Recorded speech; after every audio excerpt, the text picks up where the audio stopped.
Hello dear students, in this video I am going to tell you about chapter 5, the Ailing Planet, the Green Movement's role by Nani Palkhiwala.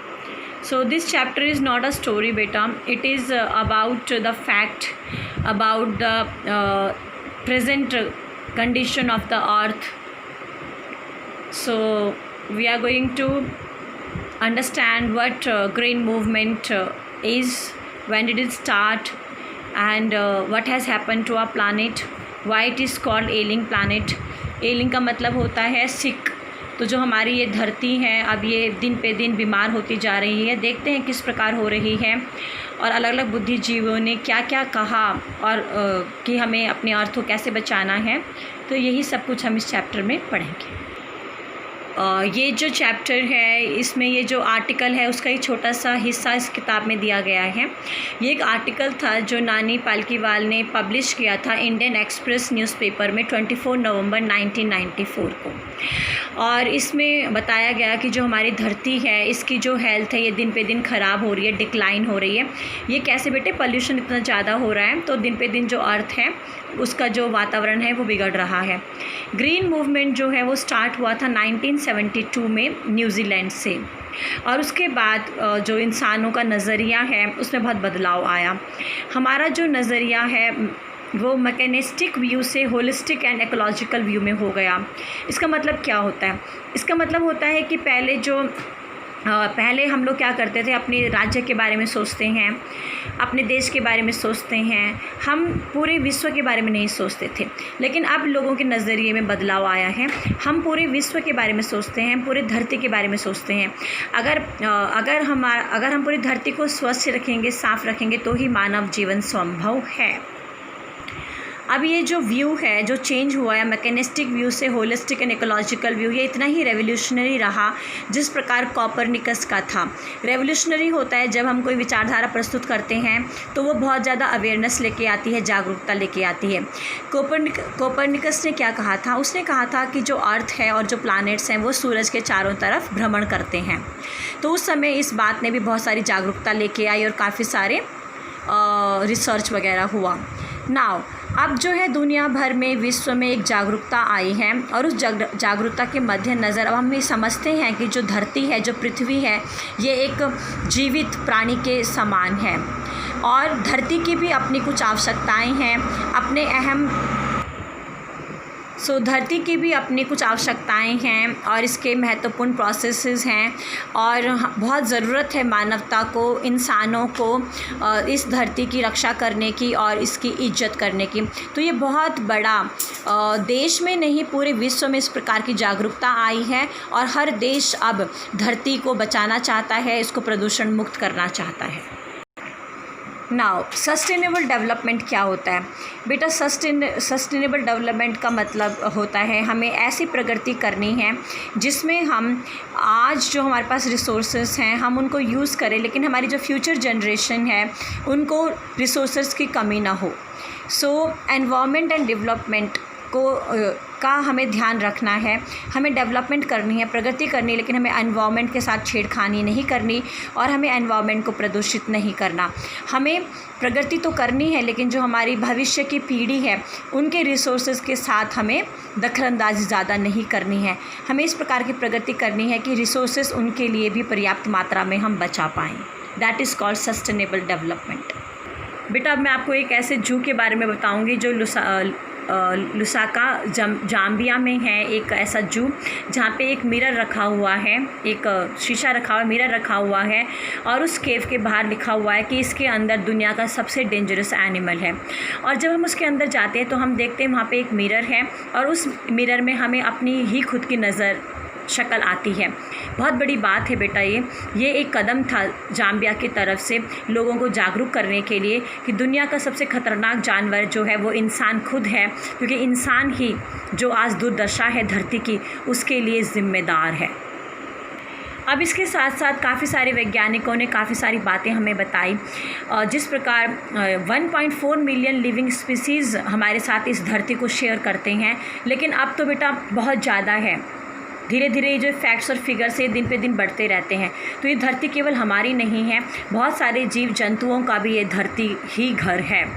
और biologist कहते हैं कि अभी भी 300 से लेकर 400 ऐसी स्पीसीज़ हैं जिनके हम नाम नहीं जानते, और वो अज्ञानता के अंधकार में वो स्पीसीज़ हैं क्योंकि उनका हम अभी तक नामकरण नहीं कर पाए।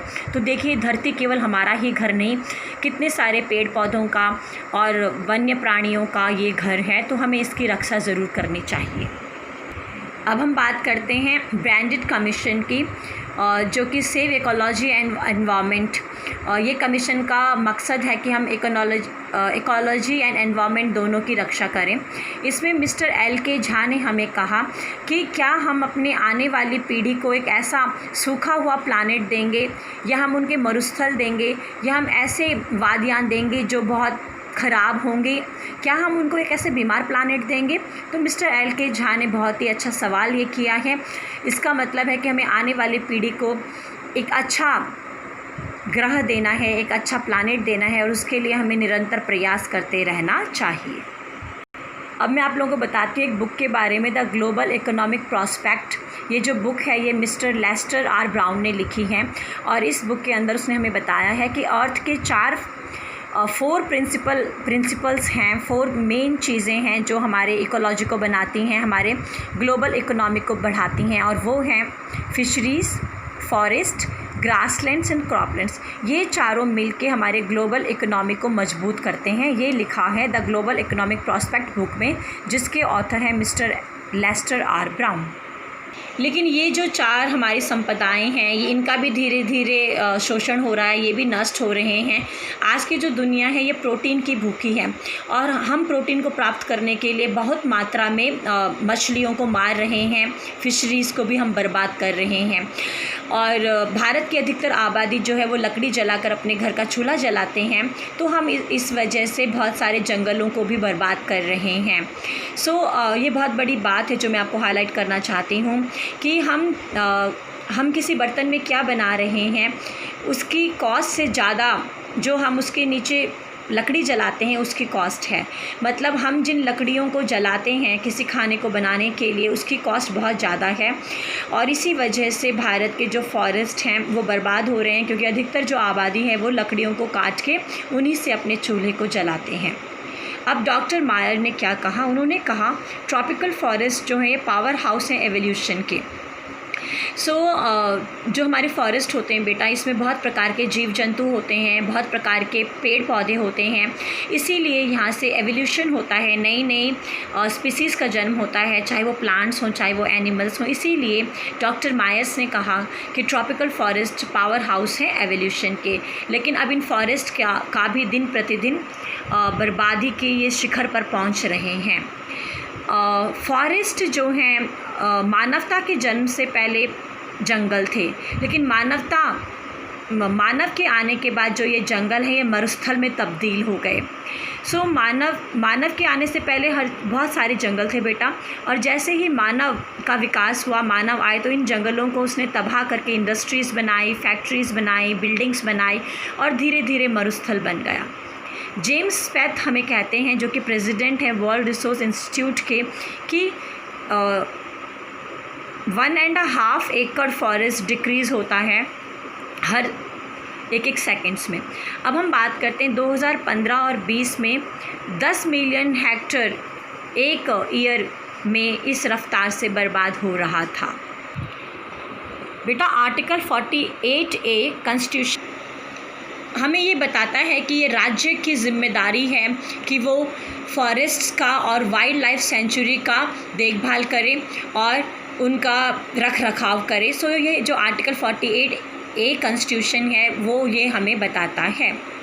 अब 3 साल की स्टडी करी है यूनाइटेड नेशंस ने, और उसके बाद ये हमें बताया कि जो हमारा एनवायरनमेंट है, जो धरती का एनवायरनमेंट है, ये दिन प्रतिदिन बहुत ही तेज़ी वाली रफ्तार से पल्यूट हो रहा है और प्रदूषित हो रहा है बेटा। और इन सब परेशानियों के पीछे, धरती की इस हालत के पीछे एक जो मेजर रीज़न है, एक जो कारण है, वो हमारी बढ़ती हुई जनसंख्या। पूरे विश्व की जो जनसंख्या ये इतनी तेज़ी से बढ़ रही है और ज़्यादा जनसंख्या की वजह से ही इतनी सारी मुश्किलें आ रही हैं। फॉरेस्ट डिस्ट्रॉय हो रहे हैं, ग्लोबल वार्मिंग हो रही है, पॉल्यूशन हो रहा है। बेटा हमारी 1800 में हमारा जो पॉपुलेशन था वो 1 बिलियन था और 19वीं शताब्दी में ये 2 बिलियन हुआ। और अगर मैं आज की बात करूं तो प्रेजेंट में जो वर्ल्ड की पॉपुलेशन है वो है 7.8 बिलियन। और ये उम्मीद कर रहे हैं लोग, जो ये लोग कैलकुलेशन करते हैं कि 2023 में 2023 में 8 बिलियन हमारी पूरे विश्व की जनसंख्या हो जाएगी।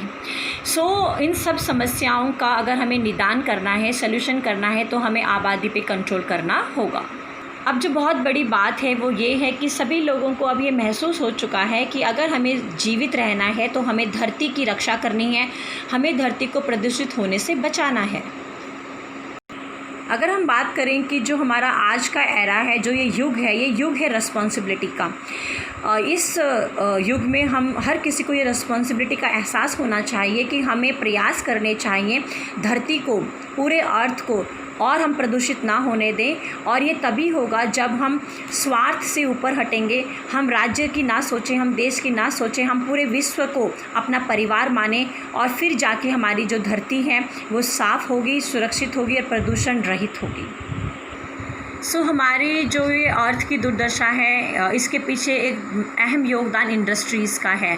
इंडस्ट्रीज़ ही वातावरण को प्रदूषित कर रही हैं बहुत ज़्यादा रफ्तार से। चेयरमैन ड्यू पॉन्ट के चेयरमैन जिनका नाम है मिस्टर एडगर, जो कि चेयरमैन हैं ड्यू पॉन्ट के मिस्टर एडगर एस वुलार, उन्होंने कहा कि अगर हमें एक्सेल करना है अपनी फैक्ट्री इंडस्ट्रीज़ के परफॉर्मेंस में, तो इसके साथ साथ हमें एनवायरमेंटल परफॉर्मेंस में भी एक्सेल करना है। मतलब हमें इस बात का भी ध्यान रखना है कि प्रकृति को ज़्यादा क्षति ना हो, प्रकृति को ज़्यादा नुकसान ना हो।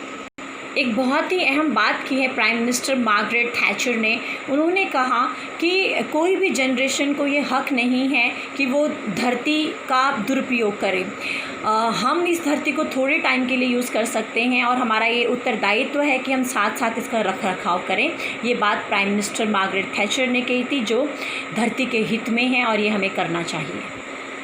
मिस्टर लेस्टर ब्राउन ने हमें कहा कि हमने जो ये धरती है ये अपने पूर्वजों से प्राप्त नहीं की है, ये हमने अपने अग्रज, जो हमारे आने वाली पीढ़ी है, इससे उधार ली है। तो हमारा ये दायित्व है कि हम इस धरती को और ज़्यादा प्रदूषित ना करें और आने वाली पीढ़ी को भी एक साफ़ सुथरा प्रदूषण रहित ग्रह, प्लैनेट देने की हम कोशिश करें।